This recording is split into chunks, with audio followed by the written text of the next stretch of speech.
இந்த பங்காளி சண்டையை ஒத்து வைத்து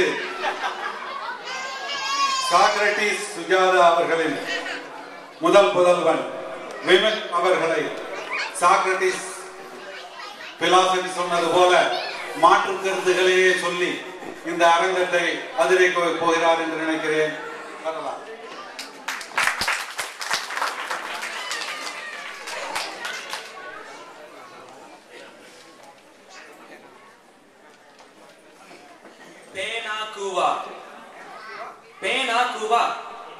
என்னங்க நான் சொல்றது புரியலையா?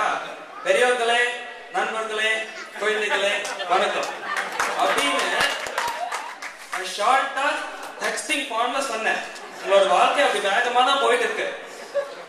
நான் இந்த சோஷியல் மீடியா பத்தி எங்களோட சிந்தனையையும் வளர்ச்சியையும் குறைக்கிறது பற்றி பேச போகிறேன். இப்பெல்லாம் இந்த சோஷியல் மீடியா இன்டர்நெட்ல வந்தா இவங்கெல்லாம் வந்து இந்த சோஷியல் மீடியா இன்டர்நெட்ல வந்தா நம்மளுக்கு உணர்ச்சியா என்ன புரியும் தெரியாம நினைக்கிறேன். என்னாச்சுன்னா நமக்கு தெரிஞ்சதெல்லாம் வந்து ஒரு மஞ்ச பட்டத்துல இப்படி போட்டா சந்தோஷம், இப்படி போட்ட வருத்தம். ஒரு மனசு உணர்ச்சிக்கு நம்மளுக்கு புரியாதுன்னு நினைக்கிறேன்.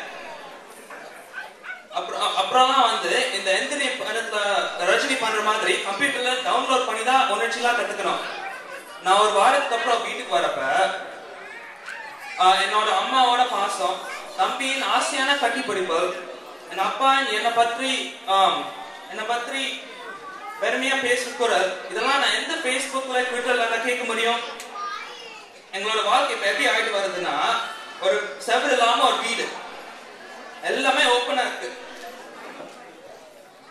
பாத்ரூம் போறதுக்கு முன்னாடி ஒரு ட்வீட், பாத்ரூம் வந்ததுக்கு அப்புறம் ஒரு ட்வீட், தும்பனா ஒரு ட்வீட், இதுக்கெல்லாம் மேல மணிரத்ன டயலாக் மாதிரி ஷார்ட்டா சொல்லணுமா? இந்த ரோட்ஸ் எல்லாம் நீங்க பாத்தீங்கன்னா டோன்ட் ட்ரிங்க் அண்ட் டிரைவ் பதில நோ டெக்ஸ்டிங் அண்ட் டிரைவிங் போட ஆரம்பிச்சாங்க.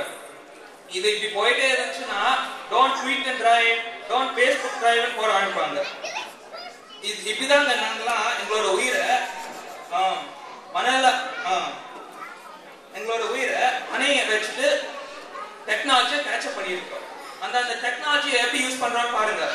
கிம் கர்டாஷியன் 50 லட்சம் பேர் ஃபாலோ பண்றாங்களா? எதுல? ஃபேஸ்புக்ல, ட்விட்டர்ல. என்னத்த அவங்க வந்து கல்யாணம் பண்ணிக்கிட்டு 72 நாள்லயே டைவோர்ஸ் பண்ணிட்டாங்களா? எங்க எவ்வளவு பெரிய விஷயம் அது. முன்னெல்லாம் வந்து நேருவ, காந்திய, ஏப்ரஹாம் லிங்கன் எல்லாம் ஃபாலோ பண்ணாங்க. அப்பெல்லாம் வந்து ஃபேஸ்புக்ல இருந்தாலும் ஃபாலோ பண்ணாங்கல்ல.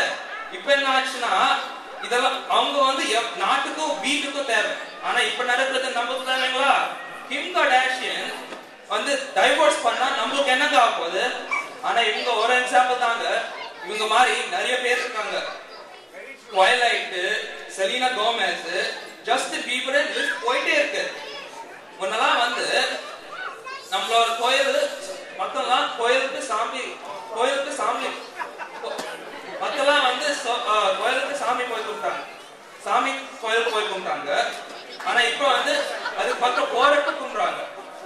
இன்னும் கொஞ்ச நாள் இப்பெல்லாம் வந்து அந்த பஸ் அந்த பக்கம் போனாலே கண்ணத்தை போட்டுப்பாங்க. நாங்களும் இப்படிதாங்க மாறிட்டு இருக்கோம். முன்னெல்லாம் வந்து நேர் போய் பேசுறோம், அப்புறம் போன்லாம் அடிக்கிறோம். இன்னும் கொஞ்ச நாள் போனா இப்பெல்லாம் வந்து ஃபேஸ்புக், ட்விட்டர், டெக்ஸ்டிங் அப்படி போயிட்டு இருக்கு. இன்னும் கொஞ்ச நாள் போனா எங்களோட செல்போன்லாம் வந்து அதே கூப்பிட்டு அதே பேசுறோம்.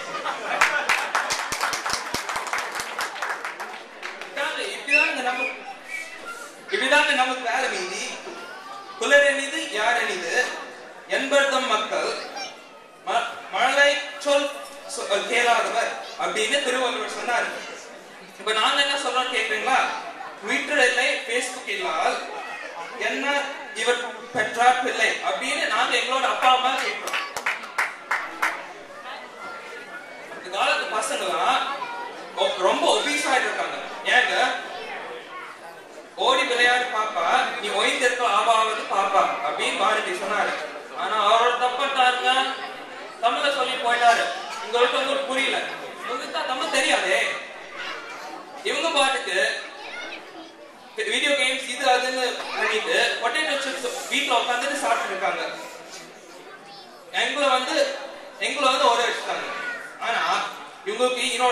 பேர் கூட பண்ணிருக்காங்க கவுச் பொட்டேட்டோன்னு. இதுக்கு மேல நாங்கெல்லாம் பிறக்கிறப்ப 3D கிளாஸ்லோவே பிறக்கலாம். அப்பதான் வந்தோடனே வீடியோ கேம் விளையாட முடியும். இப்ப ஒரு வயசு பாப்பா இருந்துச்சுன்னா அது நடக்குதா, சாப்பிடுதா, ஓடுதா கேட்காம அது ட்வீட் பண்ணா, Facebook பண்ணா, டெக்ஸ்ட் பண்ணான்னு கேட்க ஆரம்பிச்சு போறோம். இது மாதிரி நிறைய விஷயத்துல நாங்கெல்லாம் மனிதனா இருக்காம ரோபோட்டா மாறிட்டு இருக்கோம். ஆனா இன்னொன்னுங்க கடைசியா சொல்லி போயிடுறேன். நான் யாராவது நாயை பூனை ஏதாவது வளர்த்தீங்கன்னா நீங்க அது கம்ப்யூட்டருக்கு உறவே விடாதீங்க. ஏன்னா இல்லைன்னா அது கூட உங்களை டச் பண்ண ஆரம்பிக்கும். அதனால சோஷியல் நெட்வொர்க் மாதிரி கம்ப்யூட்டர் ரெவல்யூஷன் எங்களோட சிந்தனையையும் வளர்ச்சியையும் பறிக்கிறது என்று கூறி விடைபெறுகின்றேன். நன்றி, வணக்கம்.